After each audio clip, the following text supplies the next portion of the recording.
Nah, seperti ini kronologinya, tiba-tiba dapat screenshotan tentang paket kita yang sedang di jalan. Assalamualaikum warahmatullahi wabarakatuh. Apa kabar teman-teman semuanya? Semoga semua dalam keadaan sehat walafiat ya. Diberikan kesehatan, kelancaran, serta kemudahan dalam segala urusan apapun itu. Hari ini semangat kita makin kita kuat mental. Oke teman-teman, kali ini saya akan membahas tentang pinjol rame-rame keluarkan surat sakti. Apakah tanda-tanda pinjol akan terus turun ke lapangan? Nah, kita akan bahas secara tuntas, tapi sebelumnya saya harapkan kalian semuanya sudah subscribe channel ini agar channel ini terus berkembang dan dapat memberikan informasi terbaik buat kalian yang galbay. Oke teman-teman, ini dia buat kalian.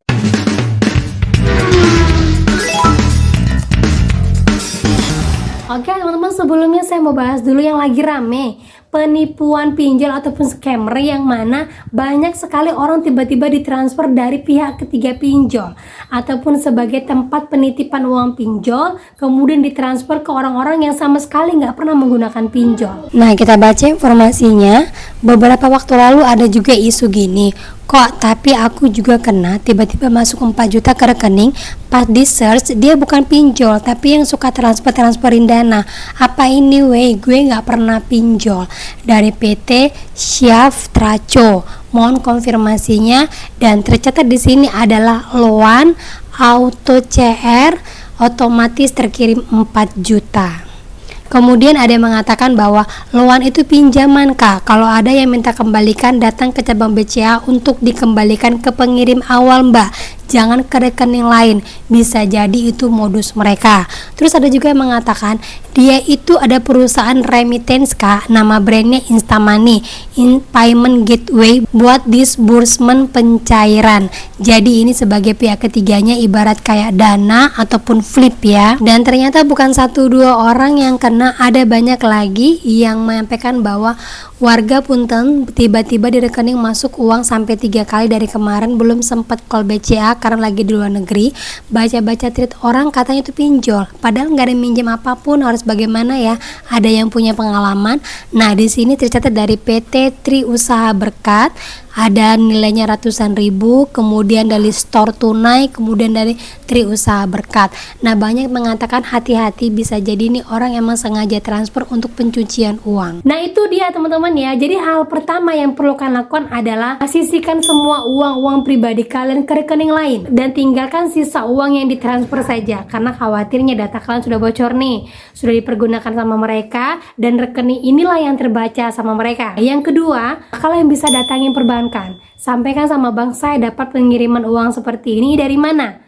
Jangan sampai ini jadi penipuan, tolong diblokir rekening-rekening yang sudah mentransfer ke rekening saya ini. Dan saya sama sekali tidak pernah namanya pinjam di pinjol, dan ini tercatat adanya loan bahwa saya mencairkan pinjol padahal saya tidak tahu ada pinjol apa tidak. Nanti bisa kalian lakukan di perbankan. Yang ketiga, jangan pernah terima telepon dari manapun. Ada yang mengatakan bahwa itu salah transfer, ada yang mengancam kalian kalau tidak bisa transfer nanti data kalian bisa disebarluaskan. Jangan takut, ancam balik lagi orangnya, dan ingat jangan serta-merta mengembalikan uang atau ketakutan karena khawatirnya kalian terus-terusan dimanfaatkan. Dan ini bukan 1-2 orang, ada banyak sekali, bahkan orang-orang yang sudah keluar negeri, yang sudah tidak pernah lagi tahu masalah-masalah pinjol atau masalah negara Indonesia ini, mereka juga menjadi sasarannya. Kalau bisa rekening kalian ini segera ditutup gitu teman-teman ya. Dan lanjut lagi teman-teman, balik lagi untuk scammer lagi. Jadi mulai naik lagi nih penipuan-penipuan dari paket, yang mana dilihat data kalian itu memesan paket online ya, tiba-tiba langsung terjadi namanya pengcancelan yang ujung-ujungnya saldo kalian langsung tersedot mereka. Nah, seperti ini kronologinya, tiba-tiba dapat screenshotan tentang paket kita yang sedang di jalan. Kemudian dia mengatakan seperti ini, selamat sore, kami dari admin seller Tokopedia, apa benar ini pesanan kakak?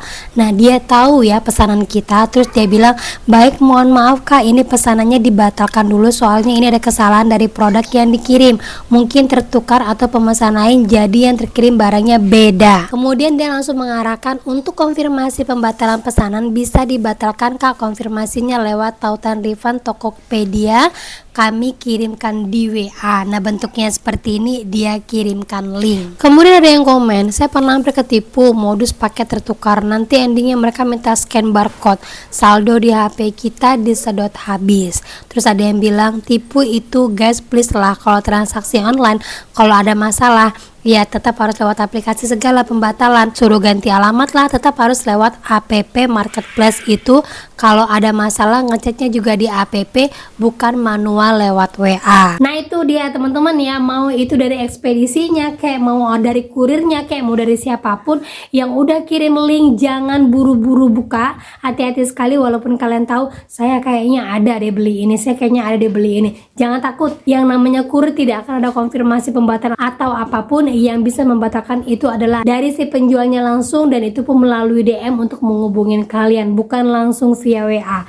Ini hati-hati sekali, banyak penipuan mulai jadi seperti ini. Oke teman-teman ya, sama halnya seperti yang lagi rame saat ini, rame-rame pinjol sekarang keluarkan surat sakti untuk memberitahukan kalian bahwa daerah kalian saat ini sudah ada DC lapangan.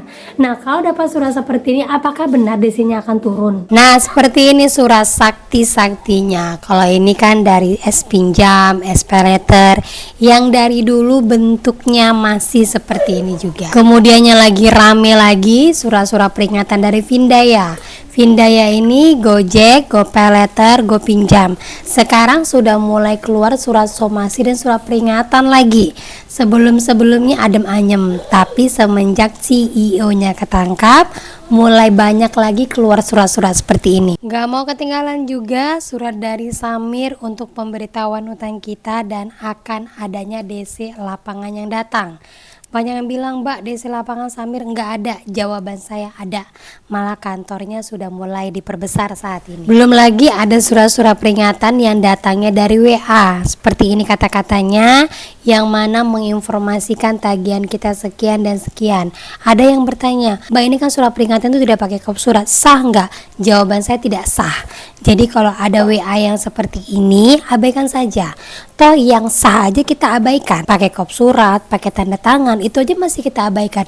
Apalagi bentuknya dari WA seperti ini, tidak ada kop suratnya, tidak ada tanda tangan resminya, jadi aman sekali untuk diabaikan. Nah itu dia teman-teman ya, jadi jawaban dari saya surat seperti ini udah biasa sekali ya. Kalau mungkin kalian galbay dari tahun 2023, 2024, surat seperti ini sudah sering ada. Yang berubah apa? Nomornya, tahunnya, namanya, nominalnya, itu saja. Tapi tanya sama mereka dari tahun 2024 sampai sekarang, ada nggak yang benar-benar didatangin sama DC? Jawabannya pasti tidak ada. Sekalipun keluar surat dari kantor hukum seperti yang sering kita terima ya, biasanya itu dari Julo, kalau nggak dari Julo dari UATAS, kalau nggak dari beberapa pinjol-pinjol yang menggunakan kantor kuasa hukum, sampai hari ini pun belum pernah ada DC yang benar-benar datang ke rumah kita.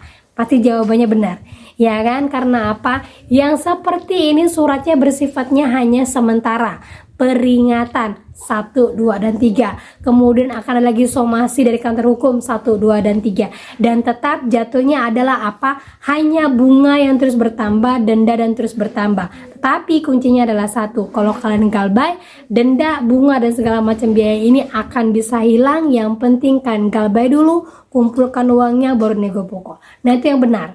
Teman-teman ya, jadi DC mengeluarkan surat sakti seperti ini, ataupun surat peringatan seperti ini, ataupun surat dari kantor kuasa hukum seperti ini, tidak akan berpengaruh kepada kalian yang galbay. Yang galbay hanya cukup kuatkan mental, kumpulkan dana, dan fokus sama hidup kalian. Gitu teman-teman ya. Nah oke, itu dia informasi yang bisa saya sampaikan buat kalian. Semoga informasi ini menjadi mood booster, semangat baru di hari libur bersama ini, cuti bersama, makin kuat mental, semangat lagi. Dan akhir kata saya ucapkan Assalamualaikum warahmatullahi wabarakatuh.